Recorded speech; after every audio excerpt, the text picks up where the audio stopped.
Magandang hapon sa inyong lahat. Ako si Nick Angela Naideras Kikoy.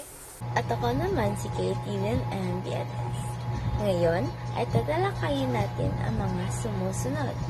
Ano nga ba ang pinagkaiba ng pamahalaan sa lipunan?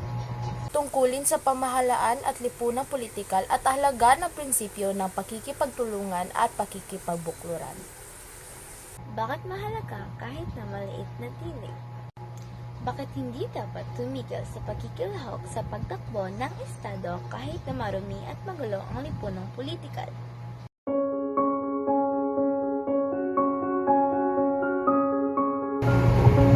Ano ang pamahalaan? Ang pamahalaan ay isang katawan o grupo ng mga taong namamahala sa isang komunidad. Kadalasan, nagtataglay ang gobyerno ng tatlong sangay.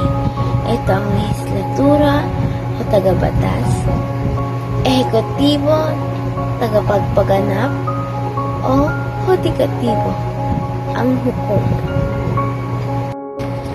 Ano ang lipunan? Ang lipunan ay isang grupo ng mga individual na kasangkot sa pagpatuloy na pakikipag-ugnayan sa lipunan o isang malaking grupong panlipunan na nagbabahagi ng parehong espasyal o panlipunang teritoryo. Karaniwang napapailalim sa parehong otoridad sa politika at nangingibabaw ng mga inaasahan sa kultura. Ang lipunan ay tumutukoy sa mga taong sama-samang naninirahan sa isang organisadong komunidad na may iisang tradisyon at pagpapahalaga.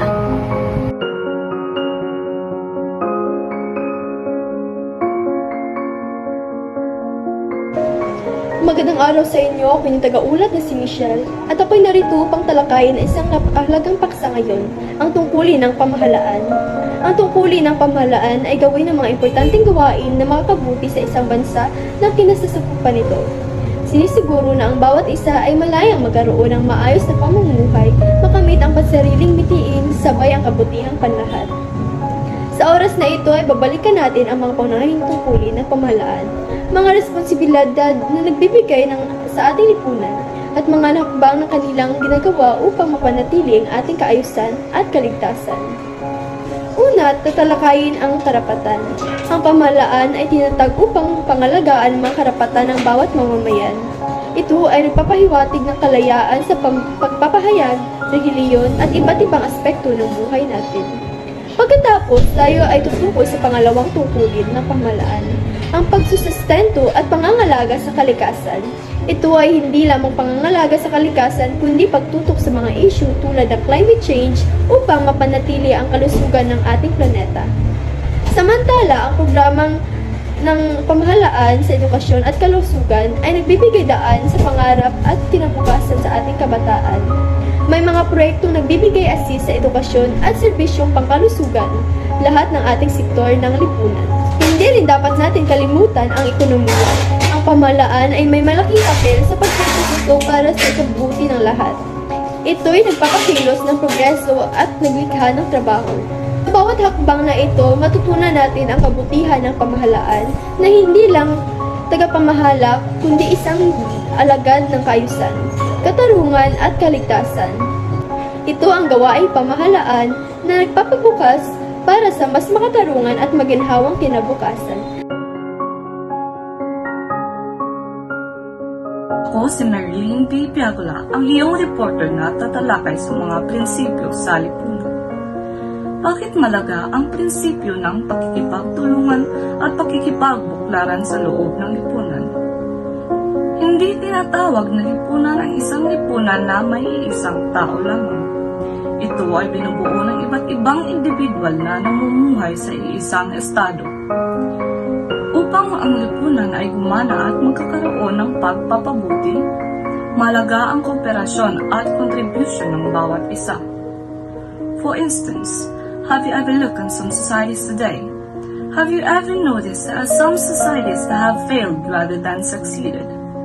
The reason for this are that the people's ideas are clashing with another and end up having disagreements and no cooperation.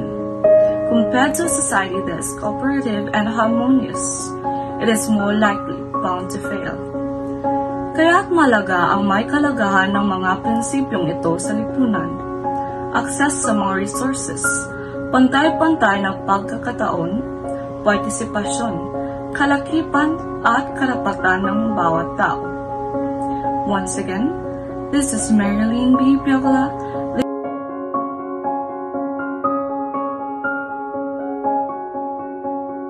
Ngayon, sasagutin naman natin ang katanungan na bakit may mga taong ayaw makilahok sa lipunan? Ano ang dapat na attitude sa lipunan? Hindi madali ang sagot sa tanong na ito. Isang pagsisikap na abutin at tuparin ang makabubuti sa nakararami ang papagtakbo ng lipunan. Dahil minsan ay may iba silang opinyon. Kinakailangan sa isang lipunan ang pagkakaisa at kapayapaan. Kung ang isa ay may ibang opinyon, ay dapat nilirespeto ito.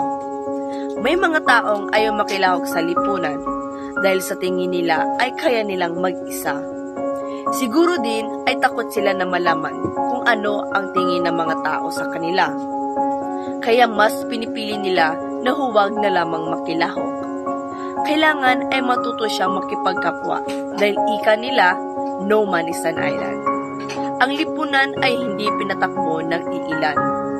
Kailangan pa rin makilahok ng taong bayan, gawin ang kayang gawin ng bawat isa at ibahagi ang bunga ng paggawa sa bayan. Ang pag-unlad ng isang lipunan ay hindi gawa ng pinuno. Gawa ito ng pag-ambag ng talino at lakas ng mga kasapi sa kabubuang pagsisikap ng lipunan. Ako si Julian A. Mantua, nagbabalita. Mahalaga dahil may silbi ito na makapagbibigay sa atin ng mga impormasyon o ideya o kaya naman ay mapakikinabangan at makapulot tayo ng mga bagay dito. At baka dahil sa mga maliliit na tinig ay makapagbago ito ng pananaw at kalagayan sa buhay. Makatulong rin ito upang makabigay ng mga mabuting payo na mapakinabangan natin. Ang ating mga tinig man ay malaki o maliit, parehong mahalaga ito. Dahil kung may hinihingi na opinyon o karapatan ay mabibigyan ito dahil sa ibang paraan mo lang ito ginawa. At lahat tayo ay may boses sa lipunang ito upang ipaglaban ang ating mga kagustuhan sa buhay at makamtan ang nararapat na hustisya. At sa pamamagitan ng maliliit na tinig ay magkakaroon ng kasagutan sa buhay o problema na kinakaharap. Kaya hindi dapat mawala ng halaga ang bawat tinig na ito sa bawat mamamayan. Maaring magsilbi daan ito ukol sa pagkakaisa at kapayapaan. Lahat ay may karapatan ipakita at ipamalas ang saloobin sa iba't ibang paraan. Bawat tinig natin, mahalaga ito. Ito man ay sa paaralan, lipunan, pamilya o bilang isang mamamayang Pilipino.